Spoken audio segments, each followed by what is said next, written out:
ॐ श्री परमात्मने नमः। अथ श्रीमद्भगवद्गीता अथ द्वितीयोऽध्यायः सांख्ययोगः। संजय उवाच तन्तथा कृपयाविष्टम् अश्रुपूर्णाकुलेक्षणम् विषीदन्तमिदौ वाक्यम् उवाच मधुसूदनः। श्रीभगवानुवाच कुतस्त्वाकश्मलमिदं विषमे समुपस्थितम् अनार्यजुष्टमस्वर्ग्यम् अकीर्तिकरमर्जुन। क्लैब्यं मास्मगमः पार्थ नैतत्त्वय्युपपद्यते। क्षुद्रं हृदय दौर्बल्यं त्यक्त्वोत्तिष्ठ परन्तप। अर्जुन उवाच कथं भीष्ममहं सङ्ख्ये द्रोणं च मधुसूदन इषुभिः प्रतियोत्स्यामि पूजार्हावरिसूदन। गुरून् हत्वा हि महानुभावान् श्रेयो भोक्तुं भैक्ष्यमपीह लोके। हत्वार्थकामांस्तु गुरूनिहैव भुञ्जीय भोगान् रुधिरप्रदिग्धान् न चैतद्विद्मः कतरन्नो गरीयः। यत्वा जयेम यदि वा नो जयेयुः यानेव हत्वा न जिजीविषामः तेव स्थिताः प्रमुखे धार्तराष्ट्राः।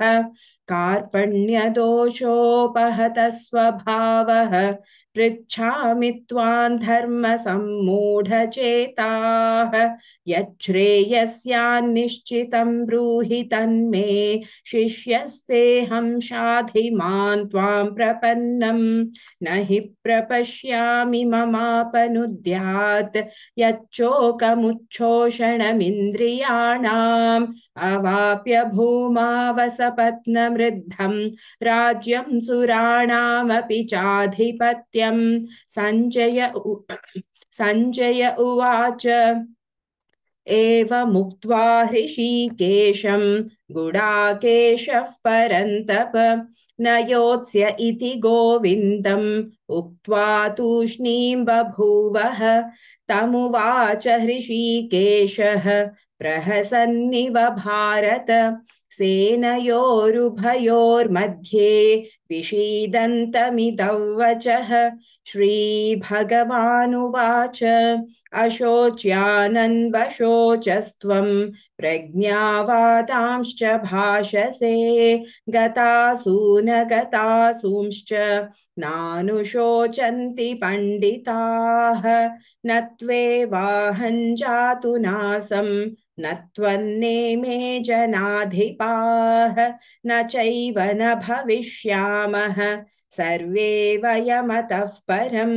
देहिनोऽस्मिन् यथा देहे कौमारै यौवनं जरा तथा देहान्तरप्राप्तिः धीरस्तत्र न मुह्यति। मात्रा स्पर्शास्तु कौन्तेय शीतोष्णसुखदुःखदाः आगमापायिनो नित्याः तां स्थितिक्षस्व भारत। यं हि न व्यथयन्त्येते पुरुषं पुरुषर्षभ समदुःखसुखं धीरं सोमृतत्वाय कल्पते। नासतो विद्यते भावः नाभावो विद्यते सतः उभयोरपि दृष्टोऽन्तः त्वनयोस्तत्त्वदर्शिभिः। अविनाशि तु तद्विद्धि येन सर्वमिदं ततं विनाशमव्ययस्यास्य न कश्चित् कर्तुमर्हति। अन्तवन्त इमे देहाः नित्यस्योक्ताः शरीरिणः अनाशिनो प्रमेयस्य तस्माद्युध्यस्व भारत। य एनं वेत्ति हन्तारं यश्चैनं मन्यते हतम् उभौ तौ न विजानीतः नायं हन्ति न हन्यते न जायते म्रियते वा कदाचित् नायं भूत्वा भविता वा न भूयः अजो नित्यः शाश्वतोऽयं पुराणः न हन्यते हन्यमाने शरीरे वेदा विनाशिनन्नित्यं य एनमजमव्ययम् कथं स पुरुषः पार्थ कन्घातयति हन्तिकं वासांसि जीर्णानि यथा विहाय नवानि गृह्णाति नरोपराणि तथा शरीराणि विहाय जीर्णान्यन्यानि संयाति नवानि देहि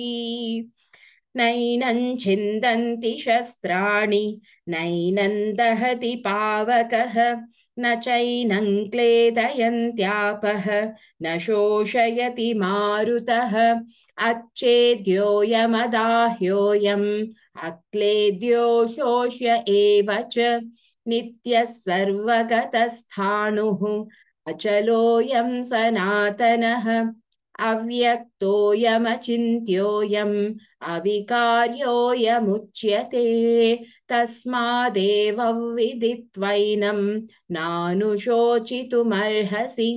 अथ चैनं नित्यजातं नित्यं वा मन्यसे मृतम् तथापि त्वं महाबाहो नैवं शोचितुमर्हसि जातस्य हि ध्रुवो मृत्युः ध्रुवं जन्म मृतस्य च तस्मादपरिहार्येऽर्थे न त्वं शोचितुमर्हसि अव्यक्तादीनि भूतानि व्यक्तमध्यानि भारत अव्यक्तनिधनान्येव तत्र का परिदेवना आश्चर्यवत् पश्यति कश्चिदेनम् आश्चर्यवद्वदति तथैव चान्यः आश्चर्यवच्चैनमन्यः शृणोति श्रुत्वाप्येनौ वेद न चैव कश्चित् देही नित्यमवध्योऽयं देहे सर्वस्य भारत तस्मात् सर्वाणि भूतानि न त्वं शोचितुमर्हसि स्वधर्ममपि चावेक्ष्य न विकम्पितुमर्हसि धर्म्याद्धियुद्धात् श्रेयोऽन्यत् क्षत्रियस्य न विद्यते यदृच्छया चोपपन्नं स्वर्गद्वारमपावृतं सुखिनः क्षत्रियाः पार्थ लभन्ते युद्धमीदृशम् अथ चेत्त्वमिमं धर्म्यं संग्रामं न करिष्यसि ततः स्वधर्मं कीर्तिं च हित्वा पापमवाप्स्यसि अकीर्तिं चापि भूतानि कथयिष्यन्ति ते व्ययां सम्भावितस्य चाकीर्तिः मरणादतिरिच्यते भयाद्रणादुपरतं मंस्यन्ते त्वां महारथाः येषां च त्वं बहुमतः भूत्वा यास्यसि लाघवम् अवाच्य वादांश्च बहून् वदिष्यन्ति तवाहिताः निन्दन्तस्तव सामर्थ्यं ततो दुःखतरन्नु किं हतो वा प्राप्स्यसि स्वर्गं जित्वा वा भोक्ष्यसे महीम् तस्मादुत्तिष्ठ कौन्तेय युद्धाय कृतनिश्चयः सुख दुःखे समे कृत्वा लाभालाभौ जयाजयौ ततो युद्धाय युज्यस्व नैवं पापमवाप्स्यसि एषा ते भिहिता सांख्ये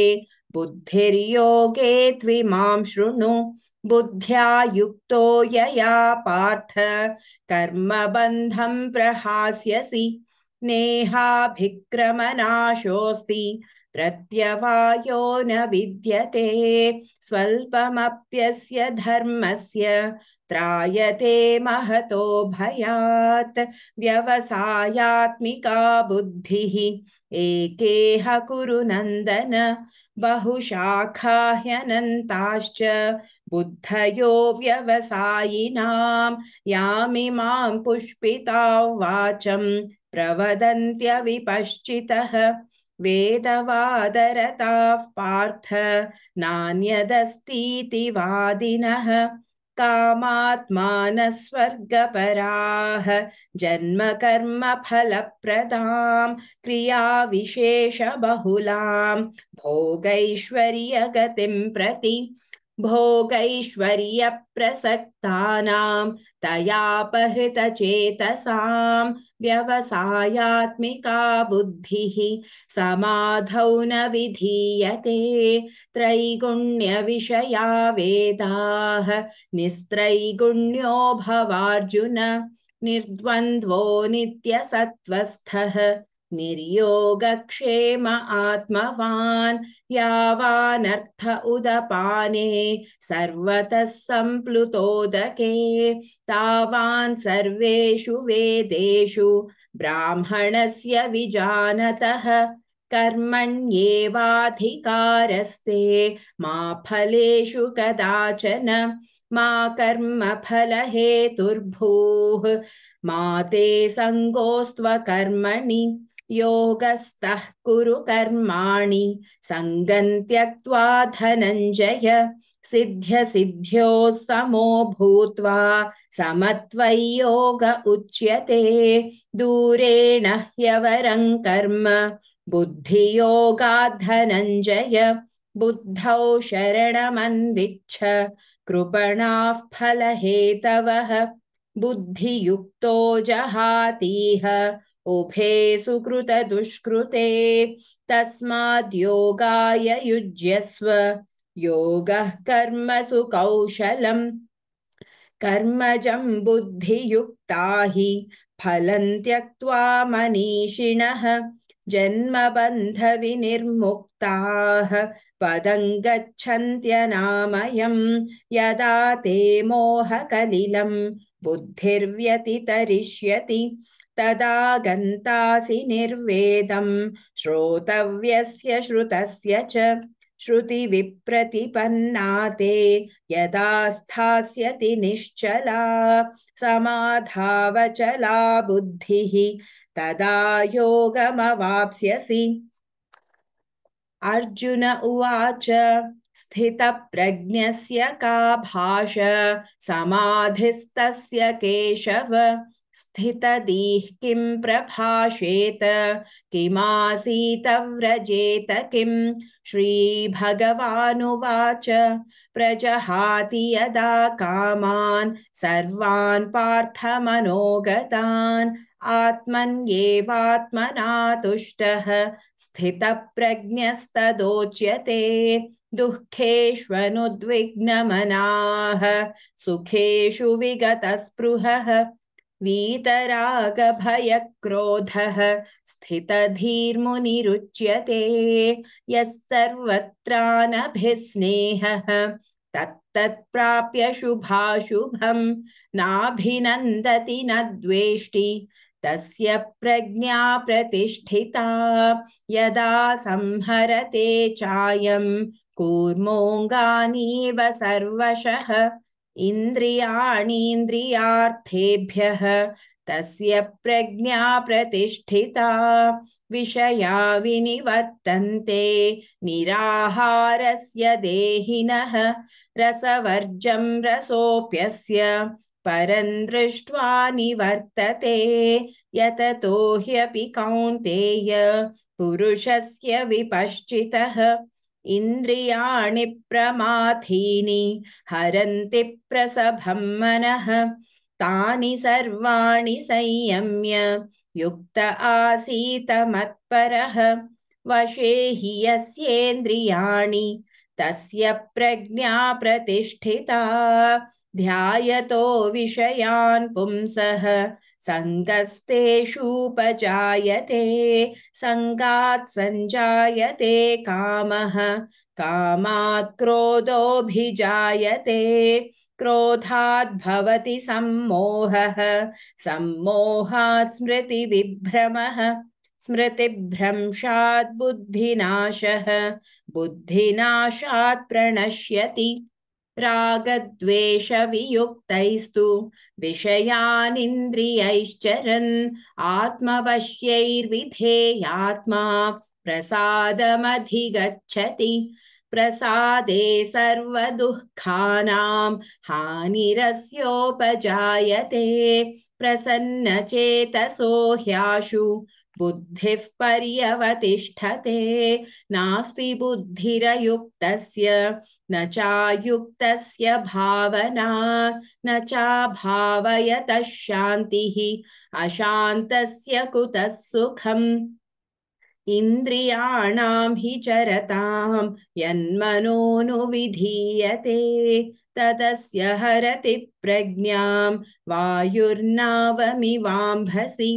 तस्माद्यस्य महाबाहो निगृहीतानि सर्वशः इन्द्रियाणीन्द्रियार्थेभ्यः तस्य प्रज्ञा प्रतिष्ठिता या निशा सर्वभूतानां तस्याञ्जागर्ति संयमी यस्याञ्जाग्रति भूतानि सा निशा पश्यतो मुनेः आपूर्यमाणमचलप्रतिष्ठं समुद्रमापः प्रविशन्ति यद्वत् तद्वत् कामायं प्रविशन्ति सर्वे स शान्तिमाप्नोति न कामकामी विहाय कामान् यः सर्वान् पुमांश्चरति निःस्पृहः निर्ममो निरहङ्कारः स शान्तिमधिगच्छति एषा ब्राह्मी स्थितिः